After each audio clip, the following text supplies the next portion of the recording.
So friends, here are the 6 keys to beat damping off. And if you've never had plants damp off before, you're very fortunate. And here are some keys so that you never have it happen to you. And if you have experienced it, you know how horrible it is. Damping off is this general term for this suite of fungi and bacteria that create this disease that once you get it, an entire flat of seedlings will succumb to it. And what it looks like is basically where the base of your stem of your seedling will turn brown, your plant will fall over, even though the top of it looks beautiful and green and healthy. But once that stem has turned brown and fallen over, there's no going back. That's the bad news. The good news is it's entirely preventable. And here are the 6 keys. And they all have to do with reducing humidity first and foremost. So without further ado, number 1, if you're planting into potting soil that you have thoroughly, evenly moistened ahead of time, there's no reason that you need to water right away. So make sure that you're planting seeds into nicely moist, even, thorough potting mix. And then you don't have to water right away. And use a heat mat. A heat mat will keep your, would you like to see one? A heat mat, and this is one that we offer through Fruition, and they're awesome. They're the same size as a cell tray, and that way you can tuck that cell tray on and plug it into the wall, and this just increases the ambient temperature of the air around it 15, 18 degrees, so that very easily in a comfortable average American home, you can all of a sudden have seeds at that optimum germination temperature of 70 to 80, and they also don't stay moist as long. So you need to water them a little more often, but because the water is actually cycling through, that's way healthier for seeds than if it was just the same water from the very beginning to the end.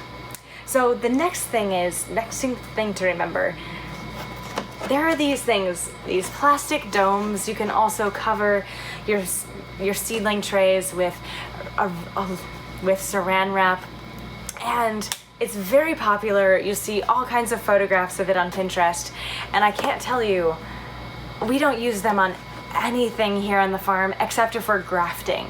And it's because it increases the humidity so dramatically that it often increases chances for disease, especially damping off. And so if you do use a heat dome, it can increase the temperature a little bit, increase the humidity a bit, and so it can increase germination. But as soon as that first seed germinates and you see it rising above the soil, take it off and never put it back on again.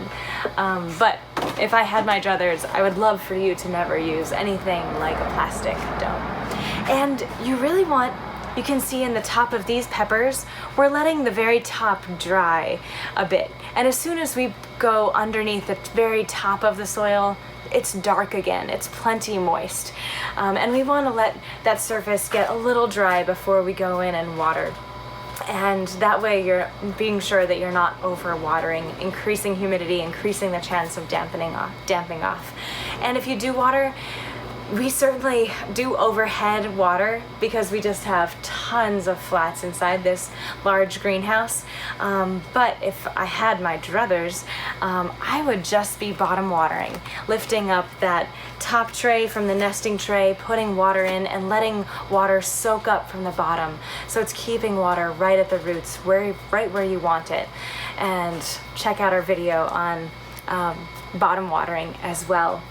So next, you really want to make sure that you're thinning your seedlings early and often, because if you're decreasing humidity, thinking how you can not get damping off in your seedlings, check it out. If there are overlapping leaves down here, that is increasing the humidity as well. So if we can, and we'll be potting up these peppers as soon as they put on a couple more true leaves, and they'll be much bigger and wider, they'll begin to overlap, and that's when we know now is the time to pot them up, to give them a little more space so that there's more air flowing, and that also decreases humidity and also decreases the competition at the root level, making sure that they're constantly growing and never becoming constrained.